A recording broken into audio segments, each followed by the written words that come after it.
По предложению Садыра Джапарова церемония инаугурации прошла в простой и не требующей больших затрат форме. Перед приездом Джапарова в Кыргызскую национальную филармонию имени Токтогула Сатылганова были привезены государственный флаг, конституция, штандарт президента, удостоверение и значок. Вначале Садыр Джапаров посетил памятник Манасу, отдал дань уважения и направился к месту проведения церемонии.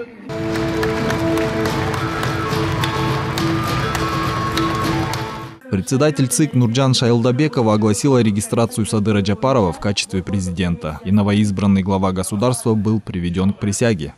Мен Джапаров Садыр Нургожоевич, Кыргыз Республикасынын президентинин кызматына киришип жатып, Кудайдын жана элимдин алдында мамлекет башчысынын ыйгарым укуктарын адилеттүү ишке ашырууга, адамдын жана жарандардын укуктарын коргоого, Кыргыз Республикасынын конституциясын так аткарууга, элибиздин биримдигин жана мамлекетибиздин бүтүндүгүн, коопсуздугун сактоого ант беремин. После этого Шайлдабекова официально вручила отличительные знаки и символы. Затем Джапаров выступил с речью и пообещал оправдать ожидания народа. Комментируя политическую ситуацию после парламентских выборов, он отметил, что депутатское кресло, которое оценивалось в денежном эквиваленте, стало деградацией общей политической культуры и угрозой для будущего. Он сказал, что победа народа не будет украдена.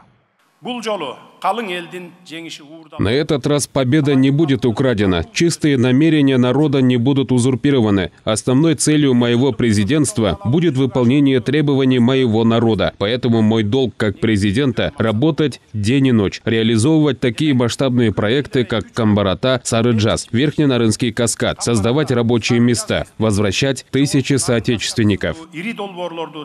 Садыр Джапаров мечтает, чтобы Кыргызстан стал экономически развитой страной, где уважают права человека, преобладает верховенство закона, а молодые люди с оптимизмом смотрят в будущее, свободными и сильными. Для этого необходимо остановить коррупцию и восстановить доверие народа к власти. Он считает, что Кыргызстан с помощью президентского правления может создать общество, управляемое верховенством закона. Он также отметил, что конституционная реформа направлена именно на эти цели.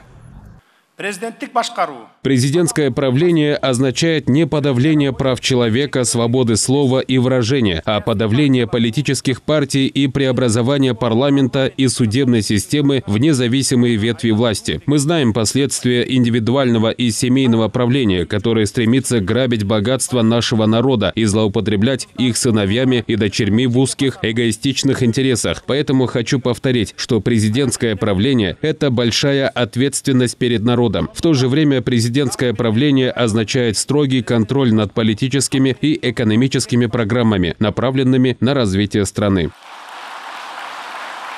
В то же время Садыр Джапаров добавил, что страна и дальше будет проводить многовекторную внешнюю политику. По его словам, Россия, Казахстан и Узбекистан являются приоритетными государствами во внешней политике. Суверенный Кыргызстан стремится к широкому сотрудничеству с США, Европой и Азией на основе взаимного уважения. Уверяю вас, что он будет выполнять свои международные обязательства в Организации Объединенных Наций, Шанхайской организации сотрудничества, Евразийском экономическом союзе, Совете тюркских государств и других международных организациях. Мы собираемся создать новый этап в нашей истории, написать новую страницу. Поэтому, дорогие современники, дорогие соотечественники, давайте создадим новую страницу в нашей истории. Давайте вместе создадим новую страницу в нашей истории. Сразу после завершения выступления Джапарова поздравил первый президент Казахстана Нурсултан Назарбаев со вступлением в должность президента. Письмо первого президента соседней страны зачитал его представитель Джансейит Туймебаев. Құрметті Садыр Нургожоевич, Кыргыз Республикасының президенті лауазымына кірісуіңізбен сізді шын жүректен құттықтаймын. Еліңіздің жарқын болашағы мен мүддесі жолындағы жауапты жұмысыңыз мемлекетіңіздің тұтастығын нығайтуға және халықаралық аренадағы беделін асқақтатуға бағытталған істеріңіздің табысты болуына тілектеспін. На инаугурацию, помимо представителей международного сообщества и дипломатического корпуса, были приглашены бывшие президенты Роза Отунбаева и Сооронбай Жээнбеков, а также бывшие спикеры Жогорку Кеңеша, премьер-министры и депутаты. Большинство из более 1000 гостей были видные общественные деятели, представители культуры, науки и спорта. Также присутствовали руководители отечественных и зарубежных СМИ. Стратегических наших партнеров России, Казахстане, Узбекистане, что они, несмотря на то, что у них тоже свирепствовала пандемия, они всячески оказывали нам помощь в этой части. Но что наше развитие, международное развитие будет многовекторное. То есть мы будем работать и с Европейским Союзом, с Америкой, странами Азии, со всеми нашими странами. И особо остановился на нашей истории. Инаугурация, Кудайга шүгүр, жакшы өттү. Элдин толкундоосу болду. Эми Кудайым бул жагына өзү колдосун. Заманыбыз оңолсун. Ушундай жакшы күндөргө башка мамлекеттер, өнүккөн мамлекеттердей болуп өнүгүшүгө мындай үмүтүбүз чоң да. Ранее сообщалось, что Садыр Джапаров потратит на церемонию приведения к присяге 10 миллионов сомов. Для инаугурации была сформирована группа. Дороги для шествия закрыли и началась подготовка.